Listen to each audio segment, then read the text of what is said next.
We're here tonight with communication strategies for business owners. My name is Professor Melissa Adeyeye, and I will be your instructor for the evening, helping you to develop those communication skills to get your entrepreneurial business on the road. We have a couple of folks with us, and I love to do interactive sessions. If you're comfortable with unmuting and asking questions and responding, that would be great. You can let me know in the chat. You can also just write in the chat if you feel more comfortable with that. But either way, let me know what you feel comfortable with, and we will go through our presentation. So to start, our discussion today is to learn about effective communication methods. All right, we're looking at some strengths and challenges of everyday communication, and we're going to look at various methods through communication theory, helping you to choose the best approach for your situations and your clients, any business situation that you might encounter. So the 3 points that we're going to focus on tonight are thinking about that theory, how are messages received and interpreted through the different mediums that we have in our world today. Secondly, we'll look at some of the challenges of cultural differences and give you some practical steps in order to reduce uncertainty and avoid misunderstandings. And lastly, how to recognize and use your body language and facial expressions to make sure that your communication is enhanced. Now, I do want to give an overview to this. You've been communicating your whole life, and we're not really telling us anything new, but we are focusing down on what communication theorists have studied and tried to look at the most effective way to do it and be able to tell or pull out our toolkit in the appropriate situation. So to introduce myself to you, I am Professor Melissa J. Adeyeye. I am an assistant professor of communication at Suffolk County Community College. Some of my areas of expertise are in speech communication, rhetoric, and performance studies. And in my discipline, I have studied the use of words, how we construct our communication messages, how we construct arguments, and also how we perform them. Those are 3 of the areas that we're looking at tonight. I have over 15 years of teaching experience, and I am the faculty advisor for our communication clubs and honor society on campus. Some of the courses that I teach at the college are our Intro to Human Communication, where we get these foundational concepts and work through them with our students. We move on to interpersonal communication, which is really what we'll focus on here. How are those messages received between you and one other person?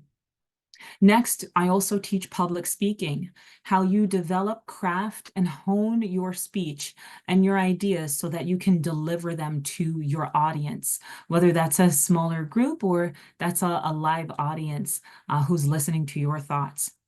And lastly, and my biggest love is intercultural communication, because culture is in everything that we do, and it affects every part of our communication with other people. And we'll discuss some of those concepts and how they come to work in your business communication. I have also done some consulting work for educational institutions in Asia, specifically South Korea, in China, and in Vietnam.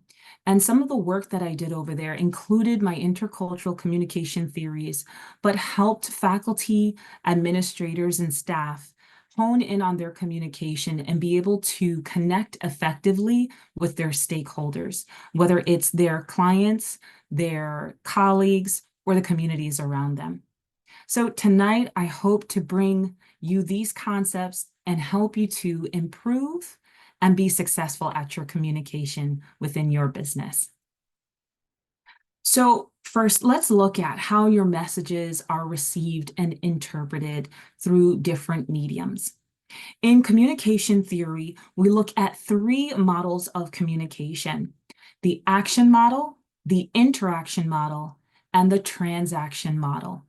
Now, each one of these models start from a very simplistic model that explains the type of communication that we use or receive, and then it becomes a little bit more complex in each stage. We'll also take a look at email, text, and face-to-face communication.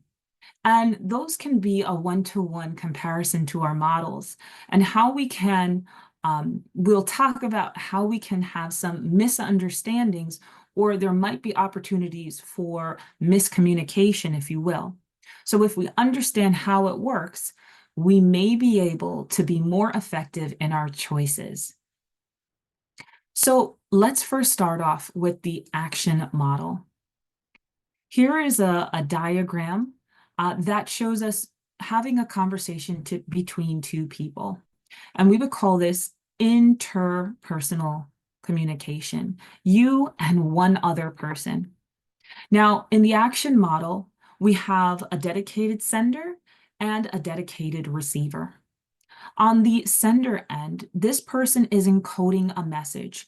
They are putting it into a particular format that then the receiver can decode and understand. So what are some examples of codes? We can very simply think about them as language: English, French, Spanish, Portuguese. The list could go on. If the other person does not have that code, it would be extremely difficult for them to understand. Well, in your business realm, let's think about this on a very surface level. Here on the Brentwood campus, we are fortunate to have a multilingual community. And it is important for us as a college to send out information not just in English, but in multiple languages of the community that surrounds us. So in that very basic mode of the action model, translating some of our marketing material in the code of Spanish, if you will, or French, may help us to get across our message clearly to our Spanish and Francophone speakers. Now, there's something else that is in this model, and we will see it in every model, and that's that lightning bolt of noise.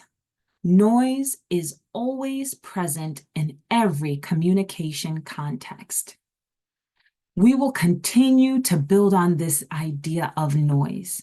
But when you think about it, what's the first thing that comes to your mind? Probably a loud sound. But folks, noise is anything that interrupts or tends to disrupt the intended message. So what might that look like in the action model? Well, let's use an example of what the action model might look like in our everyday communication. Your text messages. You might be at home and that phone isn't very far away from you. We live with our phones, but we communicate through text. We may encode the message. Here we have an example, hello, and we send that over to the next person.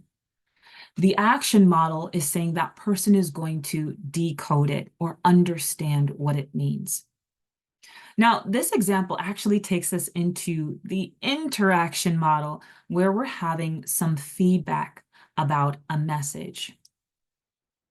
Now, let's pause before we move into the interaction. We were talking about noise. Is our communication clear here? Well, can you hear any physical noise in a text message? Well, the immediate answer you might think is no. But remember, you might be encountering that message in one context, and your friend on the other side is encountering that message in another context. There very well could be a loud sound in the other person's space. But okay, Professor Adeye, that's just physical noise. Might there be something else? Absolutely. Noise could also be the fact that you've sent a message to your friend, but their cell phone was off. Unless they have feedback attached to their device. I'm only sure about Apple devices, not quite Samsung or other devices. But if you have that feedback off, you don't know if your friend has received your message. So some examples of noise could be they ran out of battery, they're out of service, they may have their phone turned off, or they may not have their phone with them. Noise could be anything that disrupts or tends to disrupt the message. But if we're looking at purely the action model of communication, there's no space for us to know if, in fact, they received our message. All right. So we need that mode in order to get more effective communication. Did they get my message? We can also use this action model to describe our email communications. Specifically, email does not usually have a read receipt. You would want to put that on, that you know the person has responded or has read your message. But typically, we encode a message in an email, we send it off, and then we wait for the reply. Well, did they get our email? You can follow up, and that would be effective. And resending the email or sending another email, you can follow up in person by having a conversation. You could follow up on the phone with a more richer communication. So what are we seeing with the action model? The action model can leave a lot of room for misinterpretation or missed messages. So as we're thinking about what's our mode of communication, let's keep in mind that emails and text messages leave a lot of room for noise. Anything that can disrupt or tends to disrupt the message.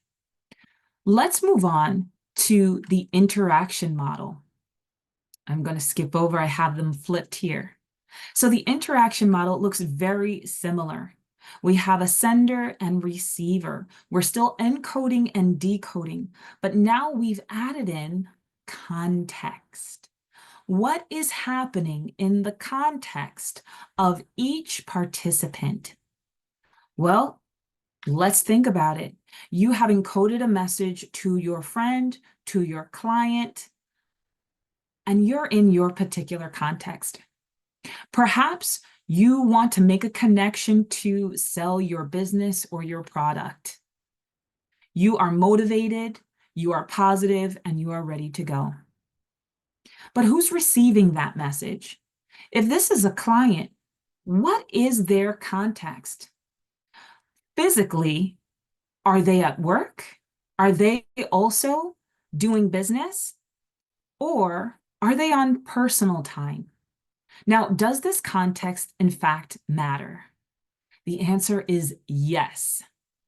We, when in physical context, may also shift or change our psychological context. So as we're talking about your client, what type of psychological context might they be in if they are at work and receiving your message? So I want to pause here and I want to ask if any of our participants are willing to unmute and talk with me, or you can type in the chat and I'm also monitoring that. I'll give you a couple of seconds to answer.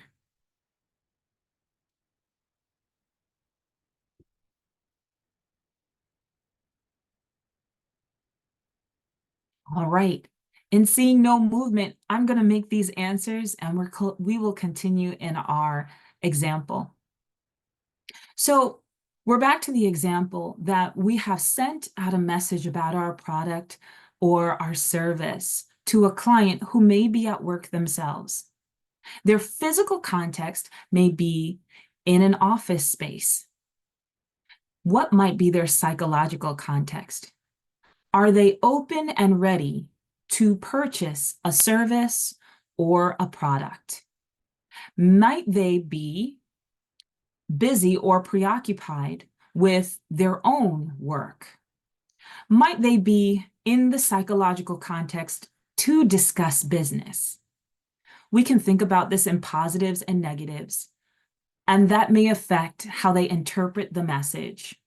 But really, what we need to consider is that they have their own context or world, if you will. And that context is going to affect how they interpret your message.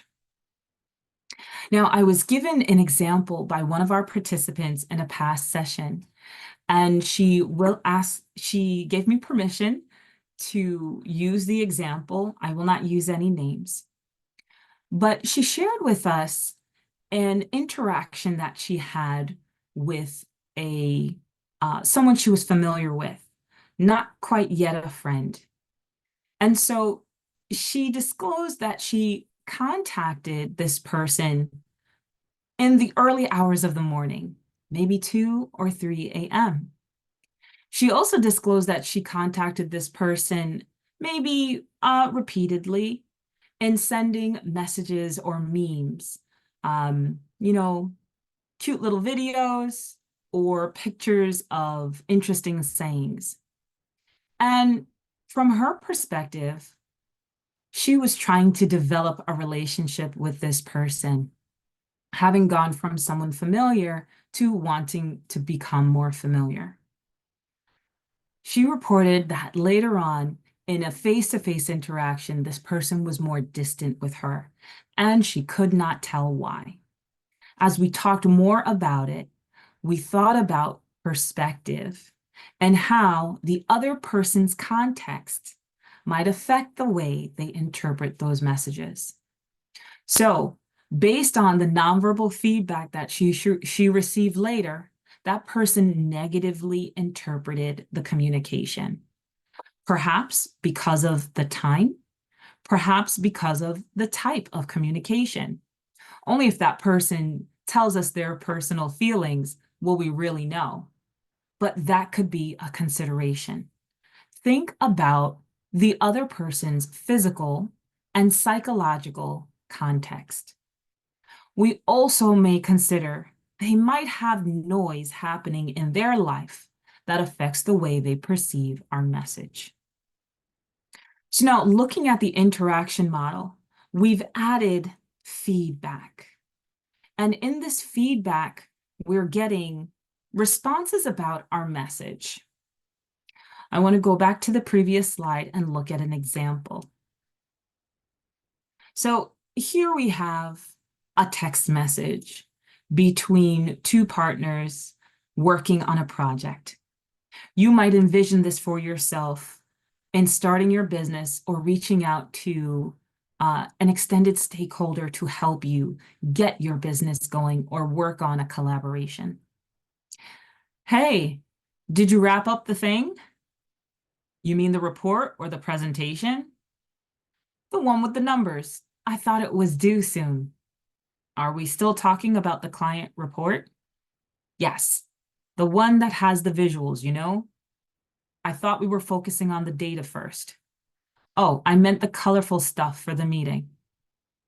I thought you were talking about the slides.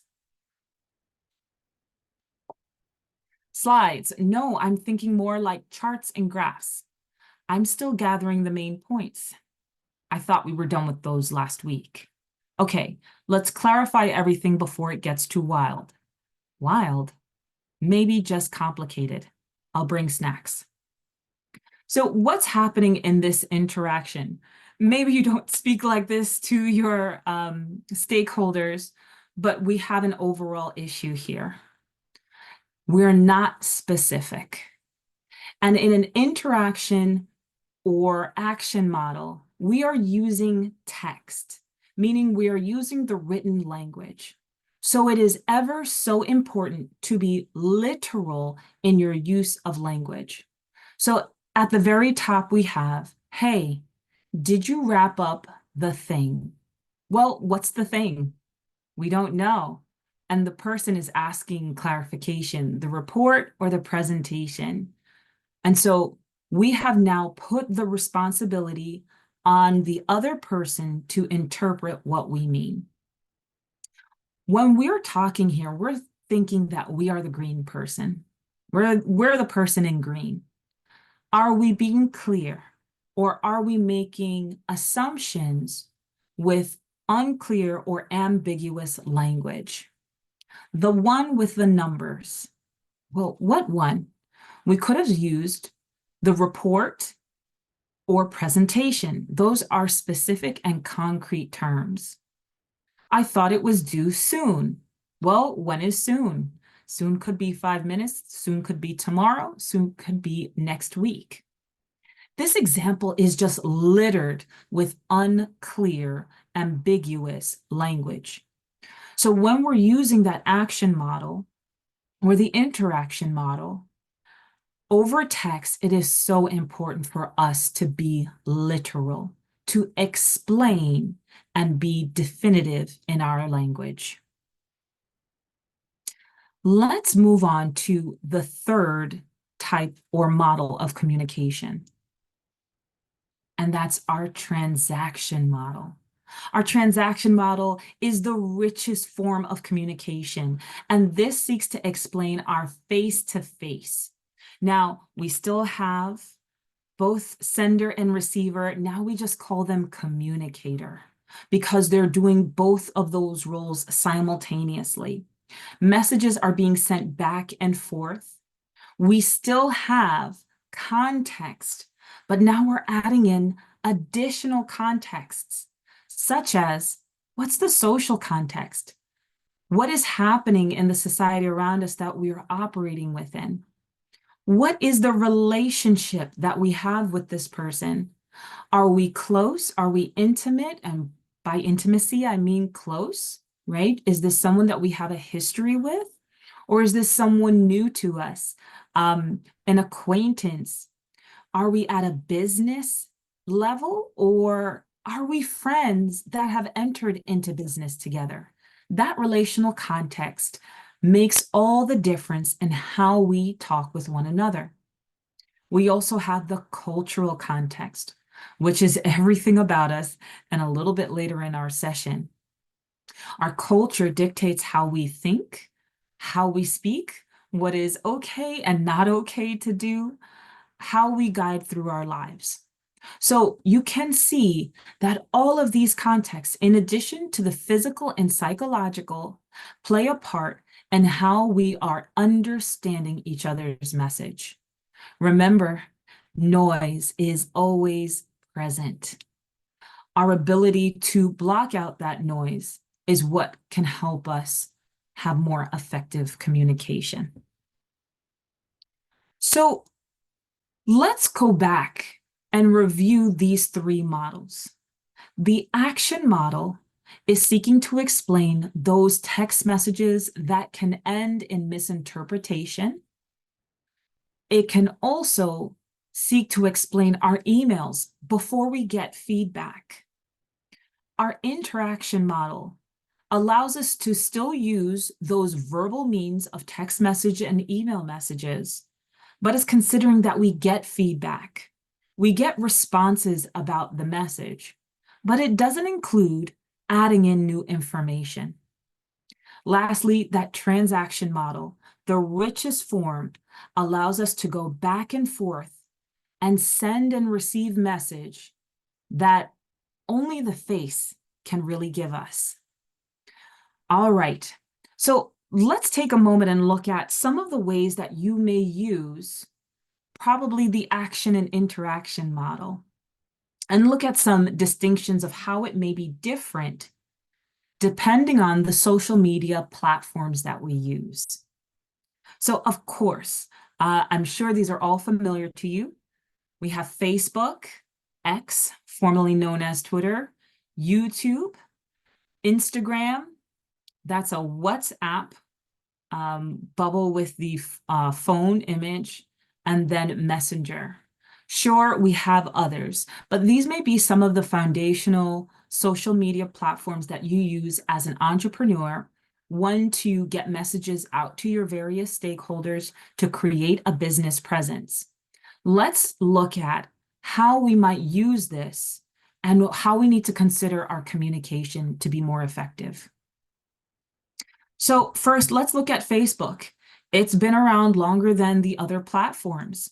And the thing with Facebook is there are certain people using it.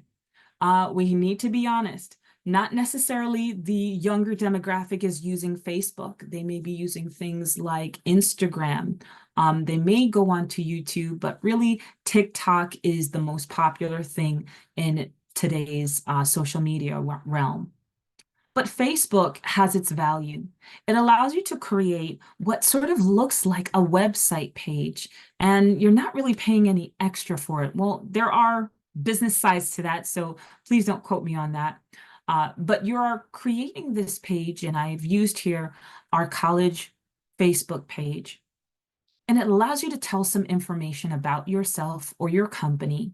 And then it also allows you to engage with your stakeholders. We would say that this is an action model into the interaction model. And here's why. We're continuing to look at the page, and if you look on the right-hand side, you can see the posts that Suffolk has made. You see our ESL spring registration starting up. And so we can have longer posts. We can have more verbal information, and that allows us to be specific and descriptive. We can also post some videos to Facebook as well, and that can help to bring back that transactional nature of the face-to-face. However, and images. However, our feedback is what is limited. Because we would typically call this mass media in the communication realm, your feedback is limited to either a direct message using their Messenger app, or it could be enabled through responses to that post. And people might write short or longer responses, or sometimes they can even upload their own images to it. But that would happen within the public sphere. Now, why are we talking about the public sphere? This is an important consideration of communication. When we are one-on-one, that is a context and a dynamic that allows for intimacy. It allows for a little bit more vulnerability. However, when we are on display or we're in the public realm, there are added contexts. What's the psychological context of being on display, of people seeing my responses? What might be my physical context and where I'm responding to it? Am I on my phone? Am I on a computer or laptop or a tablet device? What is the social context of using Facebook? What is the social context of the page and why people are coming to this page? So all of that can be added into what you are sending and how it's being received by your stakeholders. Let's move on to YouTube. Now, this is a different social media platform, and we're familiar with it. Here we can see its page. Again, it mimics a web page where you have information about your business, or in this case, our institution.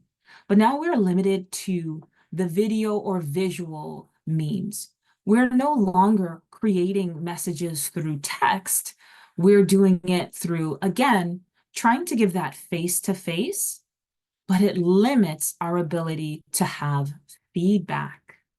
If we were to have any text, it would be in a presentation mode, something similar to what you're experiencing right now. You see my face, you can see my expressions and hear the tone of my voice. However, your feedback is limited unless you are in the chat section or you're responding to us live. Your feedback isn't going to get to us until much later. And again, it is in the public sphere. That might affect people's willingness to respond if other people are viewing my response. So let's consider that. What types of messages do we want to send out to our stakeholders that are appropriate on the platform of YouTube? We might want to give information about our project, our product, or our service. We might have a conversation that is simulated between a client and ourselves. So that gives information to our stakeholders. Let's continue on with Instagram. Now, this is a bit more popular with different demographics, and its popularity is there because it uses images. Now, remember we talked before about encoding a message, and we said that codes were languages. Well, we also have non-verbal codes. So using an image tends to span different verbal codes.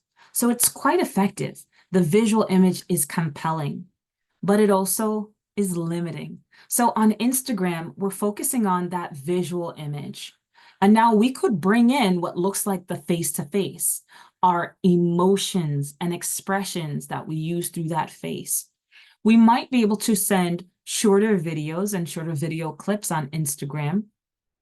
And if we want to use text messages or a verbal message, we would have to screenshot it, and you may see that, or a poster that is used as an image or uploaded through an image.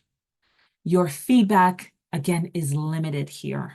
You might have that direct feedback, one-on-one through their messenger site, or we have it again in the public sphere through shorter comments, that like button, or following. Again, consider what types of messages would be appropriate using the Instagram platform. You might send out direct or telling us about events, an opening, a special sale or promotion that you may be having. This is a great way to flash up a message to get your stakeholders' attention, but it may not be the place for you to give specific definitions or describing your services or products. Lastly, X, formerly known as Twitter. And each one of these, I've been trying to show us images of Suffolk County Community College because we do have a media presence, and they all work in a different way for a different purpose, the nature of our communication. On X, it's well known that you are limited to a 280 character limit. It does allow for a direct message that you can highlight that person and their profile and connect them to whatever it is that you are posting. And we would call that linked feedback. Your feedback and responses are always in that public sphere. Again, that adds in the social, the cultural, the psychological, and physical contexts. One of sending your message, but more importantly, how your stakeholders will receive that message. Now, I always love to have a little bit more of a discussion about all of our social media. And the thing that comes to mind is anonymity. As an entrepreneur, you are doing an amazing thing of taking a risk and putting yourself out there to create something new.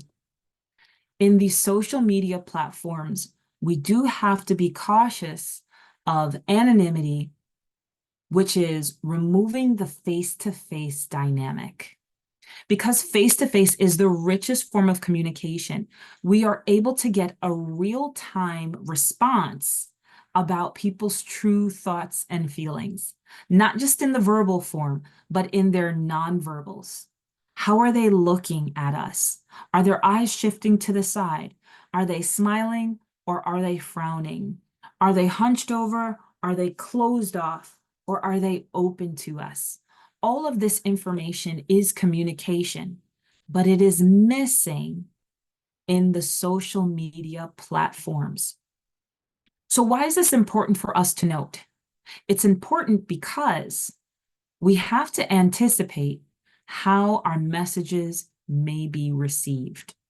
So we want to be very cautious and direct in our verbal communication, as we talked before, being specific in our language, descriptive. And we also want to think about the ways that we're using social media. Are we using Facebook to give added explanations and more of a response and an open feedback for our stakeholders? Or are we using YouTube as just informational sessions and sometimes that sales technique of having people see what it is that we do or how they can use our products? Or are we using Instagram to catch their attention, to bring them in and maybe point them to something like YouTube or Facebook?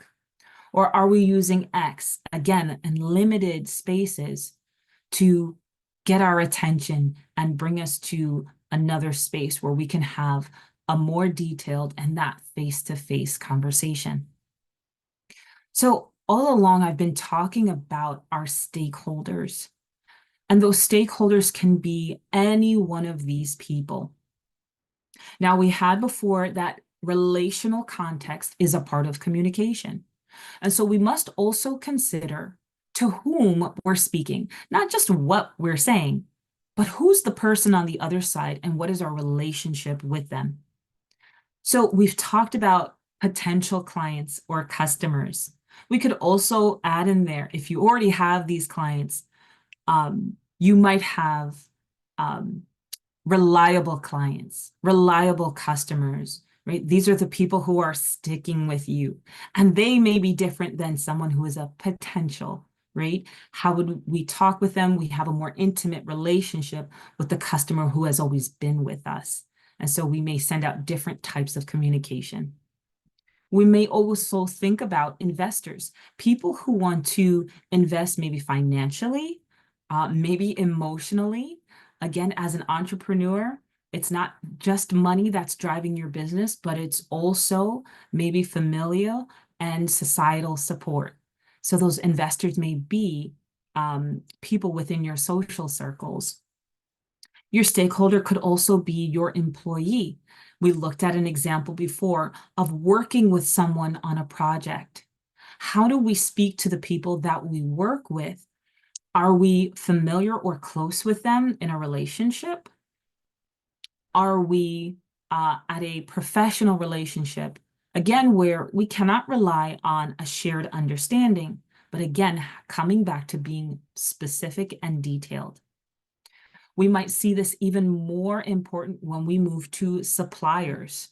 If we are, our business is in a product, placing that product or having that pieces of that product shipped to you or manufactured for you, being detailed and specific and checking for accuracy of meaning is incredibly important.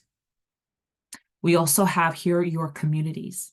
I mentioned Suffolk County Community College's communities and how we have various languages within our communities. And so who are the people in your neighborhood that you're reaching out to?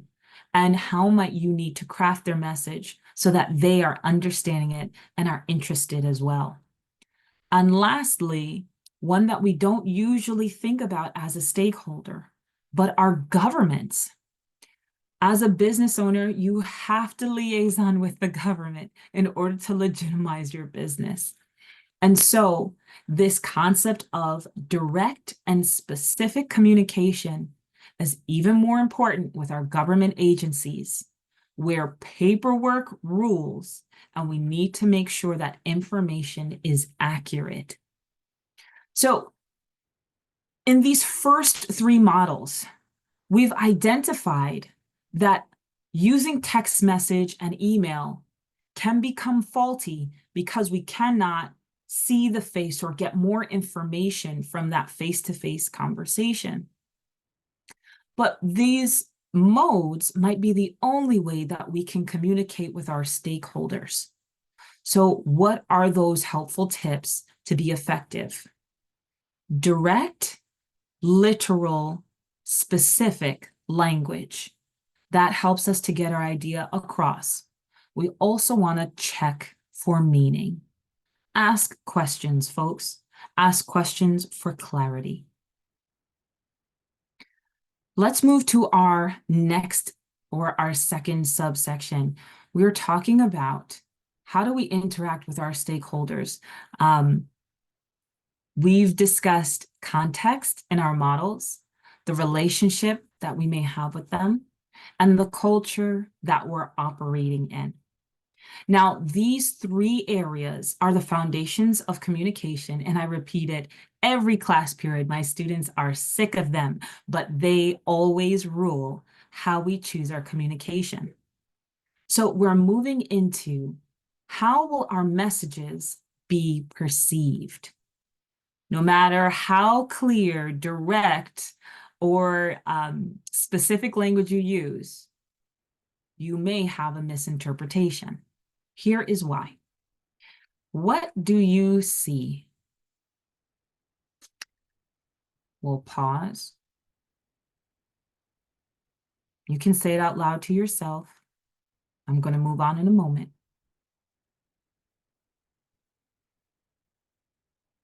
Did you see a man playing like a saxophone? Or did you see a woman like on the right-hand side? Oops, there it is.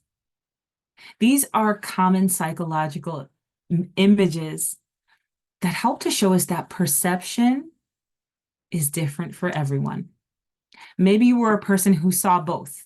Maybe you saw this before, and so you can see both sides of this image or both perspectives. The point is that in every communication context, there is more than one way to look at it. To be an effective communicator is to keep that reality in your mind and then to utilize it in your communication, being able to acknowledge, is it 66 or is it 99? If you're looking at it with me right now, which one is it? The reality is, it is 66 to the person on the left, if it's not changed for me, and it's 99 to the person on the right. Oh, I got some feedback. One person saw 99 first. Yes. And somebody else might have seen 66. What is the right answer? The right answer is that both people see things differently. We have a different perception. Now, what's the conversation here? I can see it from this perspective. Tell me what your perspective is. Now, perspective taking becomes increasingly important, especially as we are creating a product or a service for others. The way that we see our product or service may not be the same way that our clients see it, or our government see it, or our communities see it, any of those stakeholders. So it's important for us to take perspective. I want to share this statement with you. I share this in a last session, and I find it as encouraging to your step and where you are. The entrepreneur is seen not only as a person who is capable of taking risks and starting a business, but also as an individual who uses his or her skills and characteristics in order to create value in a company. So you may have been taking lots of courses within the continuing education program or in our business leadership, but it's you who are your business. It's not your product, it's not your service, it's you. And you are developing skills. And the skill tonight is your communication. So what are some practical things that you can use? Let's talk about writing. Number one, adopt an adult-to-adult approach. Professor Adeyeye, of course, I'm talking to adults. Yes, I'm talking to you as well. But there is a human tendency to talk down to people, and I'm putting that in quotes, who may not have our expertise. Expertise does not equal intelligence. Adult to child, we may say there's a difference in intelligence between an adult and a child. But I also want to quantify that because children can be so intelligent. It is in the experience or the development of that child that we would see that difference between adult and child. So when we are talking with our stakeholders, those various relationships that we have, remember that this is an adult, a person with their own expertise in their own area who may not be familiar with your area. And so we want to do the second thing, be courteous. Give people that benefit. Be specific to be constructive and helping to understand. Nextly, focus on the positive. Remember, you are your brand. And you either want to sell us something, whether it's a product or it's a service. And us wanting it is a positive moment. So focus on that. And lastly, be genuine. You are it. You are your product. So let's consider in our writing, the tone of our writing. Tone is defined as our attitude toward the message being delivered, or our tone toward the audience receiving that message. We've already considered context. We've already considered relationship. So as we've said before, your tone is created through what words are you using? We're choosing words that can be descriptive. As we saw on the last slide, positive. We can also think about our word order. So now we're getting to, let's do some writing. As we write our emails or we write our text messages, take a moment to reread them and edit. Our text messages have gotten us in the habit of just typing it out and sending with all those errors. Those errors may create confusion. So take an extra moment to think about how we've organized that. Next, we're also thinking about our sentence construction. That includes our grammar. How can we say that statement? Is it positive? Are we speaking in the affirmative? And lastly, the viewpoint. Is it 66 or 99? Can we see it from the other person's perspective? And can we describe it and construct it in that person's perspective and understanding? We also want to consider our scope. These are the elements that we think about that impact your message. They impact how they may be received. So what are the constraints that you have? When are you contacting this person? I mentioned earlier a scenario of sending out messages, and this was in a, we could say a personal relationship. But let's think about your business context. What time is appropriate to send messages? Is that 9 through 5? Is it 8 to 6? Do you answer messages at 9 p.m.? We are here at 7, almost 8 p.m. in the evening. Is this your appropriate business time? But perhaps, what is it for the other person? I've had some participants who disclosed that they do business across time zones. So we also have to consider that. Is it appropriate just because we're working at 9 to 5 and it's 9 a.m., but on the West Coast, it's, 4 a.m. over there? It's a few hours behind. Is it appropriate to send that email at that time? Or do we make a conscious effort to send it at 1 p.m. our time, so it's in the morning their time? Consider that context and the impact that it might have on the receiving of your messages. Here is a list between destructive and constructive language, positive and negative language. I apologize for the formatting on here, but if you have your screen up, I suggest you take a screen grab. This is a great list to just look through and think about and keep in your mind. When we are constructing our statements, whether it is an email, text, or even what we're saying, some ways for us to keep positive is to reframe. How else could we say it? How can we say it in the affirmative? Rather than saying, well, I feel misunderstood. There is value to acknowledging that you may not, and how you feel. But how can you rephrase that in the affirmative? Here was what was understood. Let me clarify XYZ points. Focus on the good.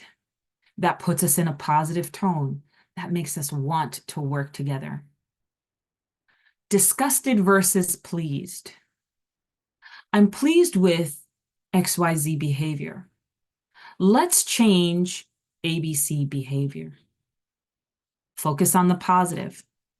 Within the educational realm, they teach us that we want to give feedback to students, but we want to focus, number one, on the things that they did well, and then we provide constructive feedback.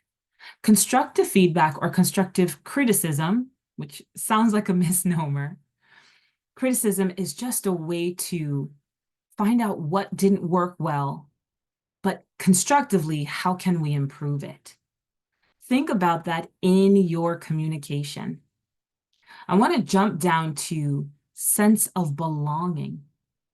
This isn't usually said or used, but as an entrepreneur, you are constantly in the mode of trying to get people to come to you, right? You are always putting yourself out there. And so using that language, a sense of belonging, we call the word I versus you language, and then collaborative language. I feel, and that gives me the opportunity to talk about the things that are concerning to me, rather than saying you, and that we want to point to people when we say you. And that pointing leads to feeling attacked. I feel, I'd like to clarify, I feel frustrated. I feel. It is okay for you to acknowledge that and own that emotion. But what comes next? Collaborative language. We can. We. Using an us, a we, helps to bring that person in and to continue to get them on your side. So here is a guide to some verbal feedback. As I mentioned before, you're asking specific questions to help get your information from whomever you're speaking with. And you might use open-ended questions that are not just a yes or no, but allow them to describe their thought. You can also ask clarifying questions. In the first example, we had that thing. Do you mean, or what do you mean by that thing? That wants them to clarify. Instead of giving them the options, have them say it for themselves. Or you can ask a question that confirms the understanding. Was that the presentation or the report? So you are at any moment able to clarify your communication with the other person. Resist the desire to become upset that they didn't understand you the first time. Resist the frustration that they weren't clear the first time. That is the nature of communication. Communication is not doing it right the first time. Communication is the back and forth and sending and receiving of messages. So use verbal feedback, both in your written and in your face-to-face. So here we have just another slide reconfirming of what we've talked about earlier, using a purposeful exchange. If at any point it is possible, use transactional communication, get to a face-to-face, follow up in person so that they can see the sincerity of your face. They can hear the sincerity of your voice.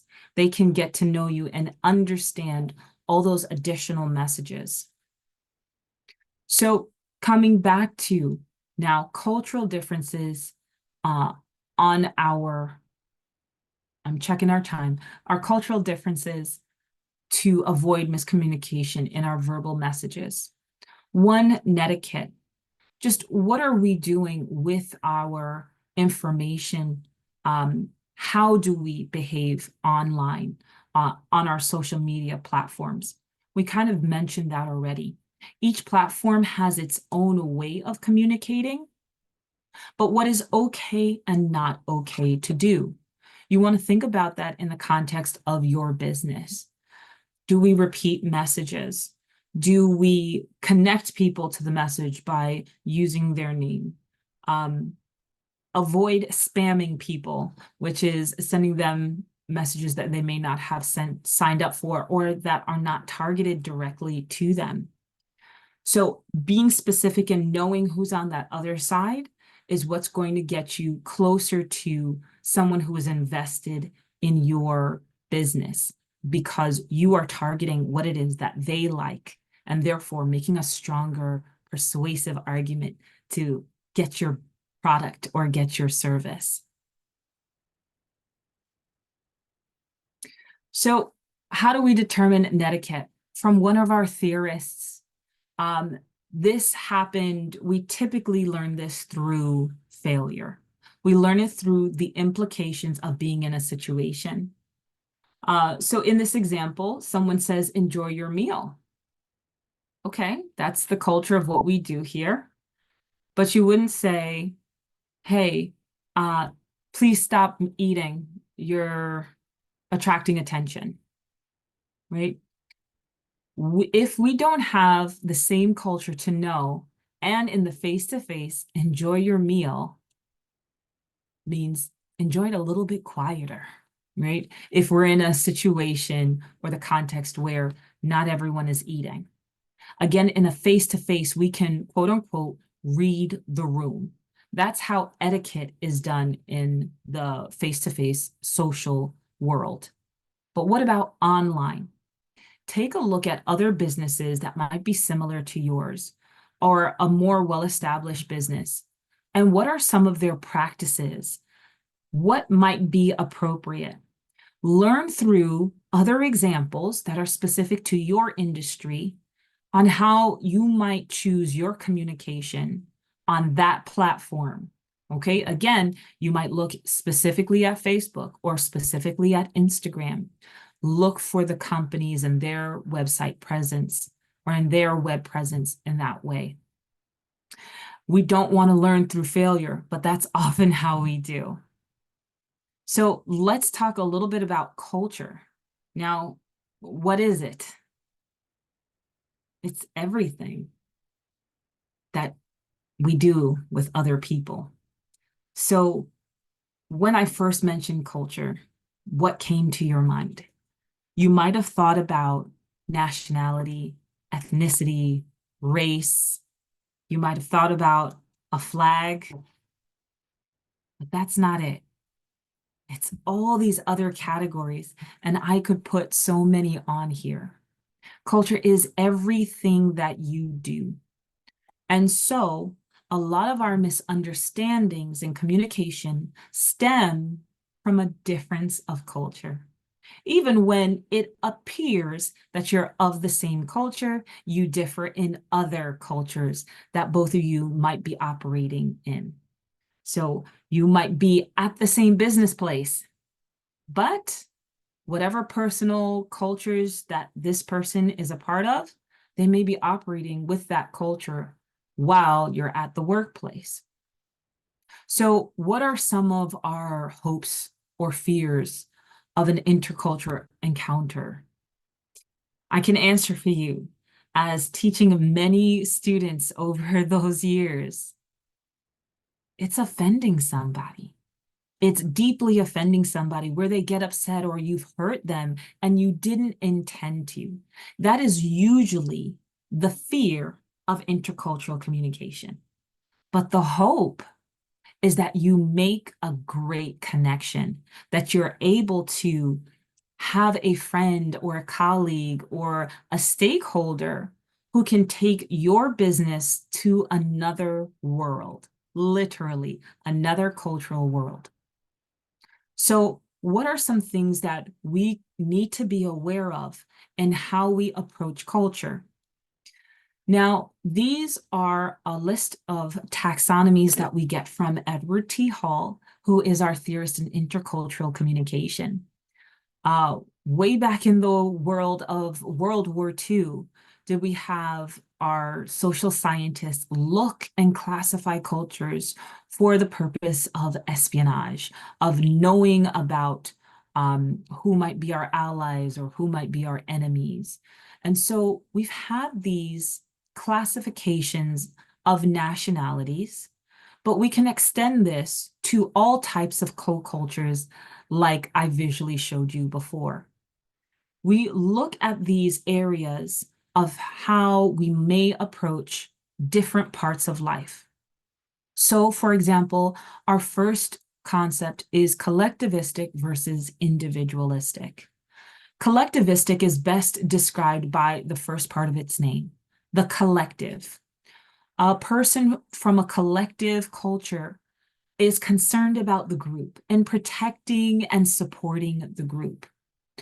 A person from the individualistic culture is focused on the individual's achievement. Well, if we're thinking about us living life in the United States, we are from an individualistic society. That is America. You can work hard. You, as an entrepreneur, are operating in an individualistic experience.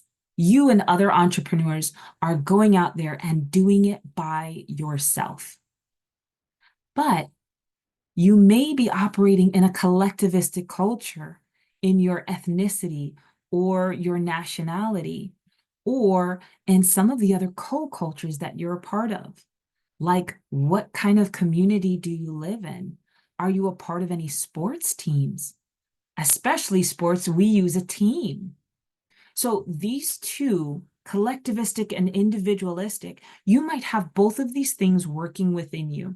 And this explains what we were talking about before. As two individuals in the same space, perhaps operating in different cultures.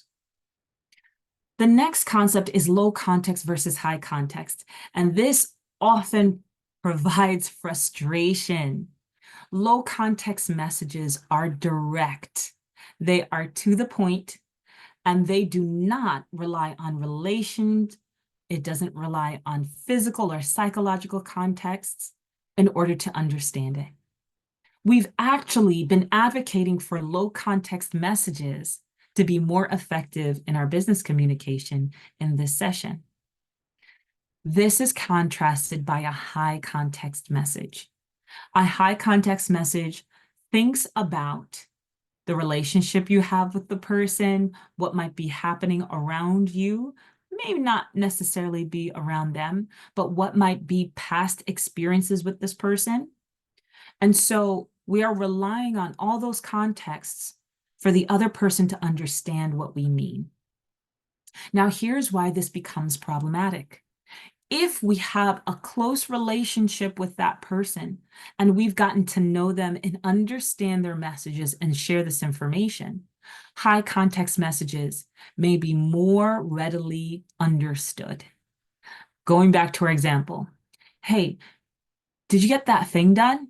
Oh yeah, I know the thing you're talking about. You might have a close relationship with your business partner, and so you don't have to say anything specific. However, what happens when a stakeholder comes into that conversation? They don't know what the thing is. Now, these lines, again, are across nationality, ethnicity, and other cultures, but they also are within your relationships. So to err on the side of caution, we go to those low context messages to be specific. But note that a person from a high context culture may be relying on you understanding the meaning from the context. Next, we have high power distance versus low power distance. And you, as an entrepreneur, are deciding this. You are deciding the structure of your business. And right now, it may just be you, or you may have some people working for you and other stakeholders. A high power distance has a big gap between the person on top, that CEO, and the person who's the entry level or doing that groundwork. And a lot of US or American businesses use this high power distance. Our society is categorized as high power distance. But you may also be thinking about a low power distance where that CEO or leader is interacting and asking information from the people who are doing the groundwork, and they're closely connected to them. In your business, you may be involving many people in the decision-making process and therefore reducing the distance between you as the CEO and the people who are working for you. There's no right way to do it, but it does affect how people may interpret their positions and status in the business realm. And therefore, that affects how we may communicate with them. Are they focused on position, and therefore be specific in how you address them? Check for that meaning, check for titles. Understanding this power distance may be a quick analysis of the structure of the stakeholders or the institution that your stakeholder is within. Lastly, time approach. And this relates back to our example before, those 2 a.m. messages. Polychronic versus monochronic. What time is it appropriate to start working? Maybe for some of you, it's 4 in the morning. That's before everybody gets up and you can get a lot of things done. But is that when you should send the email? What does it mean that your email was sent at 4 a.m.? What does it mean that your email or text was sent at 10 p.m.? Think about the other person's context. An email, there is a function to send it later. Text message, I'm not familiar, but maybe not. Maybe we need to write a note to send it at a different time. But considering all of these contexts, these cultural elements can help us choose what is appropriate for the stakeholder that I'm interacting with. So here is a list to make it a little bit clearer and easier to use. To avoid some cultural misunderstandings, don't assume. Ask, always ask. Ask your clarifying question. Ask for confirmation and understanding. Secondly, acknowledge and accept that misunderstandings just happen. Remember, that was one of our fears of an intercultural encounter. I might offend them because I got something wrong. It's going to happen. It's okay. Accept that it just may happen. Third, use your space appropriately. What we mean by maintaining an arm's length distance is giving people their space, because space is also cultural. Some of us like to be close. Others of us need that arm's length. Maintain that space until you become more intimate, until you close in that relationship or deepen that relationship. Next, speak slowly and deliberately. And let's be clear, this is not about language understanding or intelligence. That becomes offensive. but we're speaking slowly and deliberately so that we are being intentional in how we're speaking to others. If you've noticed, this entire session, I am slow and deliberate in speaking to you. Why? Because we don't have the opportunity to check for understanding. And also, I'm not sure you can slow it down if I start speaking how fast I really can speak. So in your everyday interactions, to avoid a misunderstanding, slow it down and be deliberate. We're not being loud, and we're not treating them like a child. Adult to adult conversation and communication. Use simple, straightforward language. We're not using idioms like, ooh, it's raining cats and dogs outside. It's really coming down. Say, be specific. The weather is very wet. I didn't have a good one there. You can come up with one. Be straightforward with it. The weather is dangerous to go out in at this moment. Again, say what you mean. Don't leave it to context to be understood. Fifth or sixth, use formal language until you deepen that relationship. This addresses the high power distance versus the low power distance. A low power distance has no problem being familiar with one another, but a high power distance does. Until you are sure of it, err on the side of formality. Allow them to tell you, oh, it's okay. You don't have to call me Professor Adeyeye. You can just call me Melissa. 7, make brief but frequent eye contact. Eye contact is another nonverbal communication that is not used the same way across cultures. So we do want to make sure that we are being direct. We do want to make sure that we seem like we're paying attention, because in Western culture, direct eye contact is what we need. But in other cultures, including other cultures, not necessarily nationalities, direct eye contact can mean a challenge. It could mean a challenge in that high power distance setting as well. 8, reserve your hand gestures for demonstrations of instructions. We typically use our hands just to go along with what we're saying. Throughout this session, you may have seen my hands sometimes, but there are specific times when I am showing you a distinction and what I am describing. High power distance versus low power distance. And so that is clear to go along with what I'm saying. If there's any difference in formal language, you may need those to be clearer to the person so that they understand what your hand gestures mean along with what you're saying. Lastly, do your research. Look up the culture that you are interacting with.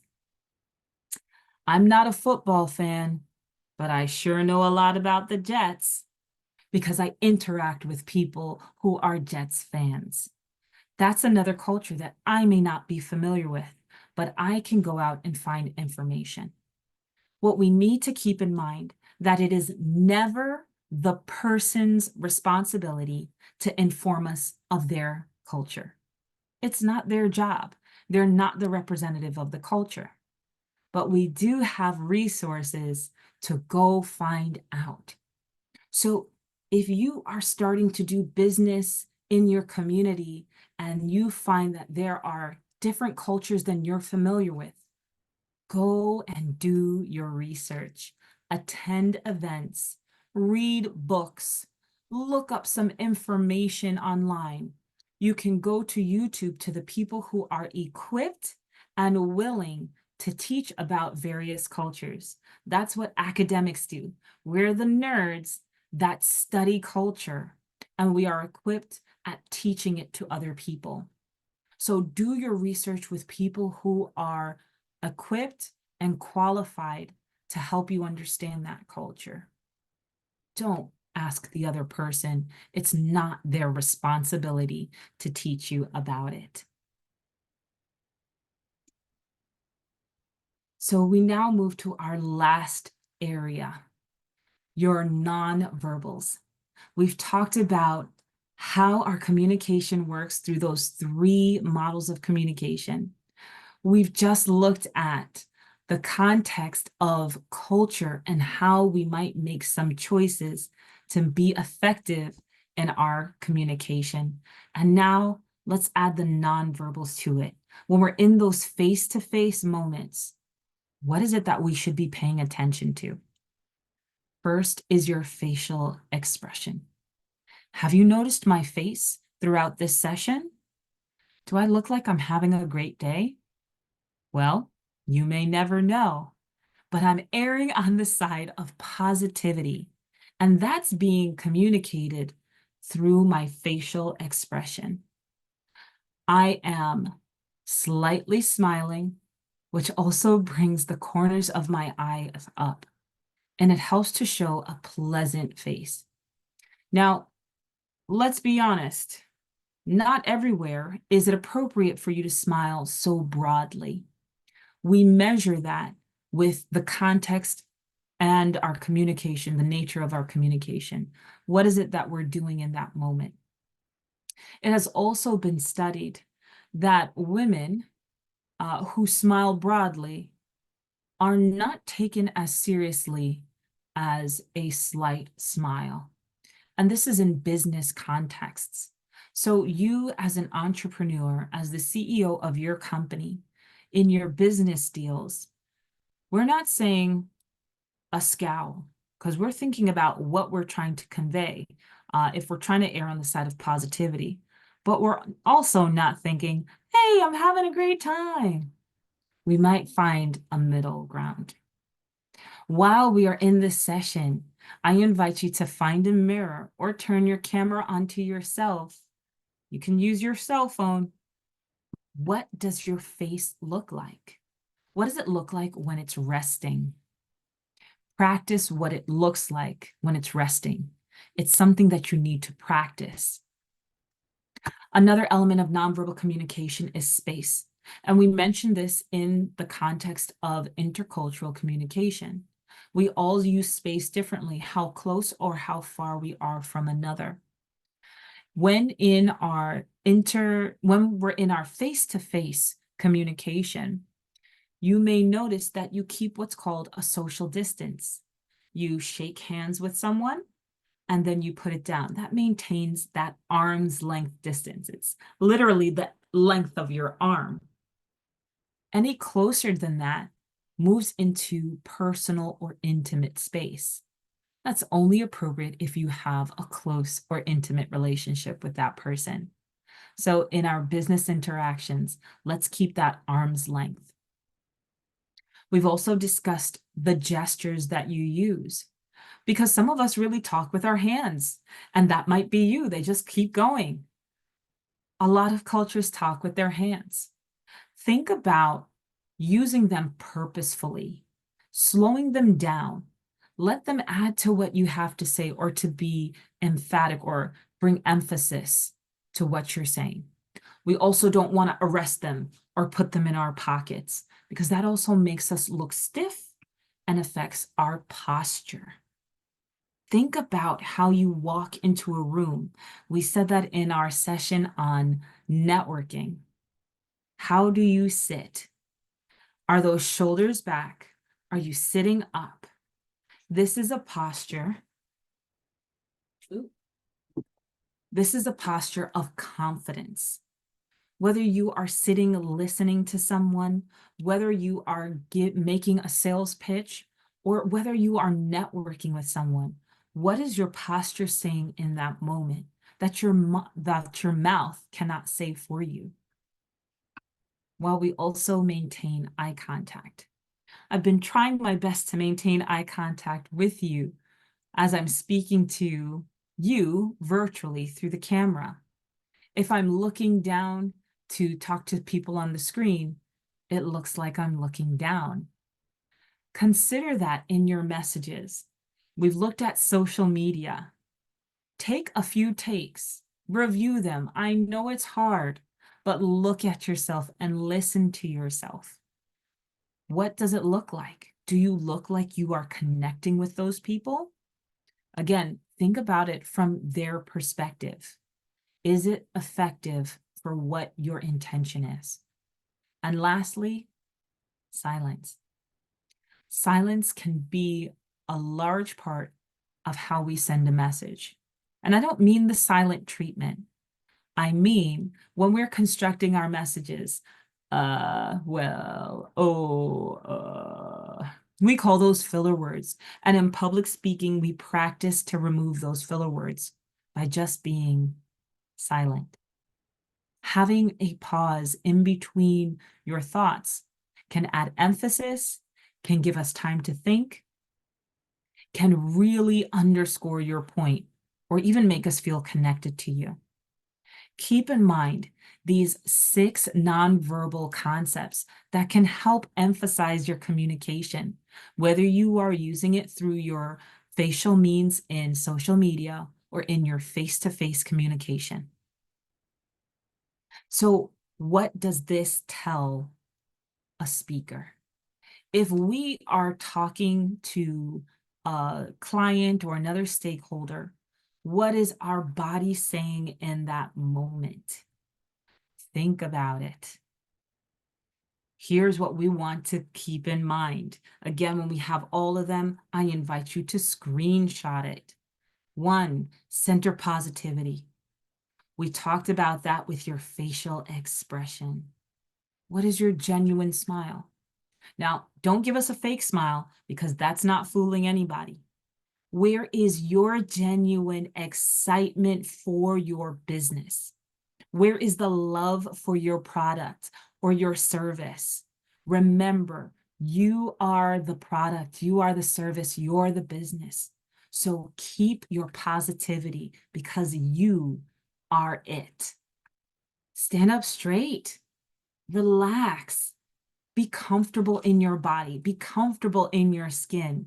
Why? Because you are beautiful, you are awesome. Look at you out here doing hard things. Being an entrepreneur, I take my hat off to you. It's a tough thing that you're doing. Be proud of it. When you walk into a room, don't look for the wall. Greet the crowd. Greet them with your genuine smile, with your joy inside. Good morning, good afternoon. Hello. When you're interacting with another individual, make sure your handshake is firm. This is typically seen as a masculine touch. So for women, it is typically not taught to you unless you've been in a session like this or you have learned it through being in business relationships and sort of finding it out. Make sure you practice and use that firm handshake. We're not trying to squeeze people's fingers, but we are making sure that we come in with that professional touch that is firm and confident. Be open to new people. As an entrepreneur, you know that the best time to network is any time and every time. So whoever is in your space, be open to them. Get to know them. Get to understand what are their hopes and dreams. And somewhere, your product or service might have a place in their life. That's how you get to know their context and tailor your message toward them. And lastly, with your body, angle yourself toward that person. Make sure that your arms are open, your body posture is open. We slightly lean forward to show interest. There was a study done looking at people in a social setting, specifically a bar where people want to be social, and they looked at people sitting at the bar itself. Some sat directly toward the bar and kept themselves closed off with their arms folded. Others sat slightly outward with their arms open. Guess who was approached more? The person closed off or the person open? I want to encourage you today. As a business owner, as an entrepreneur, be proud of yourself. Look at your beauty and love it. Bring that to other people because you are your product. You are your service. At the end of each session, I always want to share The Pyramid of Resilience by Cornell University, Cornell Health. You can go to their website and get lots of resources from them, because to do what we're talking about, to develop and practice this skill of communication, is to take care of yourself. So on the bottom, we say practice it. Practice the things that keep your body going. Then engage with it. Connect with other people, with resources, with the things that make you happy. Then reflect on them. What are the things that you are doing well? And then what are the things that you want to change and improve? And then move into making meaning of it. What is your why? Be grateful for what you have. Explore your spirituality, whether that is organized religion or just your sense of being. And lastly, that gets you to your purpose of stepping out into a new space, forging a path, because you are it. I thank you for being with us tonight, and I hope that these concepts help to empower you to develop your communication skill within your business. I wish the most for you because it is for you. We have a few more sessions coming up. Next week at this time, we'll talk about leadership skills for business owners, specifically focusing on emotional intelligence, our emotions, what to do with them, and how to see them in others. In person, because in person is the richest form of communication. Come see me this Saturday at 12:30 p.m. for networking for small business. And the following week at 10 a.m., leadership skills if you can't make the evening on Thursday. I'd love to see you again. And thank you so much for sharing this time with me. Are there any questions?